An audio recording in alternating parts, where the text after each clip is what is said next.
Hi all welcome back. എന്തെല്ലാന്ന് വിശേഷം? എല്ലാവർക്കും സുഖമല്ലേ? അപ്പോൾ വീട്ടിൽ പഴം ഉണ്ടെന്നുണ്ടെങ്കിൽ ഇന്ന് വൈകുന്നേരം ചായയുടെ കൂടെയൊക്കെ വെറും 10 മിനിറ്റ് ഉണ്ടാക്കാൻ പറ്റിയിട്ടുള്ള ഒരു അടിപൊളി സ്നാക്സ് കാണിച്ചു തരട്ടെ. അപ്പോൾ നമുക്ക് പെട്ടെന്ന് തന്നെ വീഡിയോയിലേക്ക് പോകാമല്ലോ.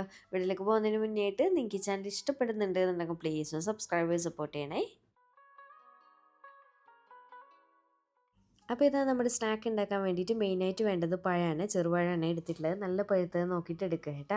അപ്പോൾ ഞാനൊരു 6 എടുത്തിട്ടുണ്ട്. പഴത്തിൻ്റെ അളവ് നിങ്ങൾക്ക് കൂട്ടവും കുറക്കുകയും ഒക്കെ ചെയ്യാം. പക്ഷേ ഈ ഒരു അളവിൽ എടുക്കുമ്പോൾ നല്ല ടേസ്റ്റ് ഉണ്ടാവും, നല്ല ഫ്ലേവറും ഉണ്ടാവും.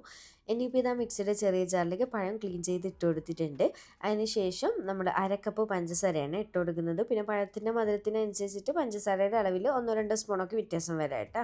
ഇനി എല്ലാം കൂടി ചേർത്തിട്ട് നല്ലപോലെ ഒന്ന് അടിച്ചെടുത്തിട്ട് ഇതാ ഞാൻ ഈ ഒരു ബൗളിലേക്ക് ഒഴിച്ചു കൊടുക്കുന്നുണ്ട്. അപ്പോൾ മധുരം നിങ്ങൾ നോക്കിയിട്ട് അഡ്ജസ്റ്റ് ചെയ്യണേ. അപ്പോൾ ഒട്ടും തന്നെ വെള്ളം ചേർക്കാതെയാണ് അടിച്ചെടുത്തിട്ടുണ്ടായത്. ഇനി ഈ ഒരു മിക്സിലേക്ക് കുറച്ച് ഐറ്റംസ് കൂടി ചേർക്കാനുണ്ട്. ആദ്യം തന്നെ 1/4 ടീസ്പൂൺ ഏലക്ക പൊടി ചേർക്കുന്നുണ്ട്. പിന്നെ കുറച്ച് ഉപ്പിട്ട് കൊടുക്കുന്നുണ്ട് കേട്ടോ, ഒന്ന് മധുരം ബാലൻസ് ചെയ്യാൻ വേണ്ടിയിട്ട്. പിന്നെ 1/2 കപ്പ് റവയാണ് ഇട്ട് കൊടുക്കുന്നത്. റവ തരിയില്ലേ, നമ്മുടെ വറുത്തതാണേലും വറുക്കാതായാലും ഏതായാലും കുഴപ്പമൊന്നുമില്ല കേട്ടോ. പിന്നെ നമ്മൾ റവ എടുത്തിട്ടില്ല, സെയിം മെഷറിംഗ് കപ്പ് തന്നെ 1 കപ്പ് മൈദയും കൂടി ഇട്ട് കൊടുക്കുന്നുണ്ട്. എല്ലാം കൂടി ചേർത്തിട്ട് നന്നായിട്ടൊന്ന് മിക്സ് ചെയ്യാം. അപ്പോൾ ആദ്യം ഒന്ന് ചെറുതായിട്ട് മിക്സ് ചെയ്യാം, എന്നിട്ട് കുറച്ച് കുറച്ചായിട്ട് വെള്ളം ഒഴിച്ചിട്ട് വേണം കേട്ടോ ഇത് മിക്സ് ചെയ്യാൻ വേണ്ടിയിട്ട്. കാരണം എന്തായാലും പഴത്തിൽ മിക്സ് ആയിട്ട് കിട്ടില്ല. അപ്പോൾ വെള്ളം ഒഴിക്കുമ്പോൾ പ്രത്യേകം ശ്രദ്ധിക്കുക, ഒരുപാട് കൂടരുത് കേട്ടോ. കാരണം നല്ല തിക്കായിട്ടായിരിക്കണേ നമ്മുടെ മാവിരിക്കേണ്ടത്. അപ്പോൾ ഇതാ ഈ ഒരു രീതിയിൽ നന്നായിട്ട് അങ്ങ് മിക്സ് ചെയ്തെടുത്തിട്ടുണ്ട്. ഇനിയിപ്പോൾ ലാസ്റ്റ് ഇതിലേക്ക് ഒരു 1/4 ടീസ്പൂൺ ബേക്കിംഗ് സോഡയാണ് ചേർത്ത് കൊടുക്കുന്നത്.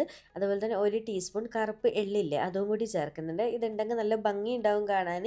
അതുപോലെ തന്നെ മൊരിഞ്ഞ് വരുന്ന സമയത്ത് ഒരു പ്രത്യേക ഫ്ലേവറും ഉണ്ടാകും കേട്ടോ ഈ ഒരു അപ്പത്തിന്. എന്നിട്ട് നന്നായിട്ടൊന്ന് മിക്സാക്കി കൊടുക്കുക. ഇത്രയേ ഉള്ളൂ, നമ്മുടെ മാവ് റെഡി ആയിട്ടുണ്ട്. ഇനി ഇതിപ്പോൾ റെസ്റ്റ് ചെയ്യാൻ വെക്കേണ്ട ആവശ്യമൊന്നുമില്ല കേട്ടോ, ഡയറക്റ്റ് ചുട്ടെടുക്കാം.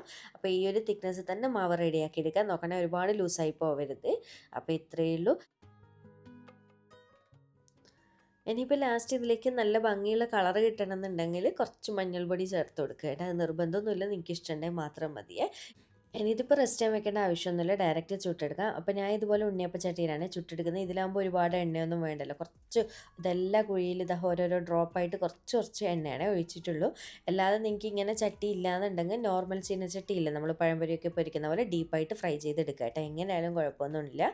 പക്ഷേ ഇതാകുമ്പോൾ കാണാനൊരു ഭംഗിയും ഉണ്ടാവും, എന്നാൽ ഒരുപാട് എണ്ണയും വേണ്ട കേട്ടോ. അപ്പോൾ ഇതാ ഞാൻ ഓരോ സ്പൂണാക്കിയിട്ട് മാവ് എല്ലാ കുഴിയിലാക്കിയിട്ട് മാവ് ഇതുപോലെ ഒഴിച്ചു കൊടുത്തിട്ടുണ്ട് കേട്ടോ. അപ്പോൾ പെട്ടെന്ന് തന്നെ റെഡിയാകും ഇങ്ങനെ ചെയ്യുന്ന സമയത്ത്, ഒരുപാട് ടൈമൊന്നും വേണ്ട കേട്ടോ. അപ്പോൾ ഇതുപോലെ ഒഴിച്ചു കൊടുത്തതിന് ശേഷം ഒരു ഭാഗം സെറ്റായി കഴിഞ്ഞാൽ നമ്മൾ തിരിച്ചിട്ട് കൊടുക്കാം. അങ്ങനെ തിരിച്ചും മറിച്ചൊക്കെ ഇട്ടിട്ട് നല്ലപോലെ ഒന്ന് ഫ്രൈ ചെയ്തെടുക്കുക കേട്ടോ.